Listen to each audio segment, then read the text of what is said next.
প্রেম নয় প্রতারণা। ডেটিং অ্যাপে জড়িয়ে পড়তে পারেন ভয়ঙ্কর এক ফাঁদে।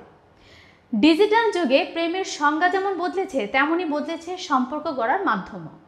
সামাজিক যোগাযোগ মাধ্যমের পাশাপাশি এখন তরুণ তরুণীদের অনেকেই সঙ্গী খুঁজতে ভরসা রাখছেন ডেটিং অ্যাপের ওপর। যদিও এতে কিছু সম্পর্ক সত্যিকারের হয়, তবুও দিন দিন বাড়ছে প্রতারণার হার।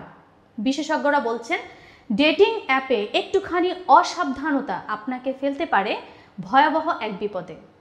সাম্প্রতিক গবেষণা এবং সাইবার অপরাধ বিষয়ক প্রতিবেদনগুলো বলছে, প্রতারক চক্রগুলো এখন অত্যন্ত সুপরিকল্পিতভাবে এই অ্যাপগুলো ব্যবহার করে নিরীহ মানুষদের ফাঁদে ফেলছে।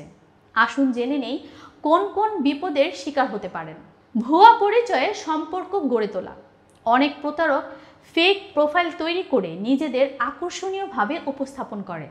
বিশ্বাস গড়ে তোলার পর শুরু হয় অর্থ বা তথ্য হাতিয়ে নেওয়ার চেষ্টা। ব্যক্তিগত ছবি ও ভিডিও ব্ল্যাকমেইল। বিশ্বাস অর্জনের পর ভিডিও চ্যাট বা ব্যক্তিগত ছবি চেয়ে তা দিয়ে ব্ল্যাকমেইল করা হয়। অনেকেই লজ্জায় কাউকে কিছু বলেন না, যার সুযোগ নেয় প্রতারক চক্র। ফিশিং লিঙ্ক ও মালওয়্যার আক্রমণ। বিশেষ লিঙ্ক পাঠিয়ে আপনার ফোনে মালওয়্যার ঢুকিয়ে ব্যক্তিগত ডেটা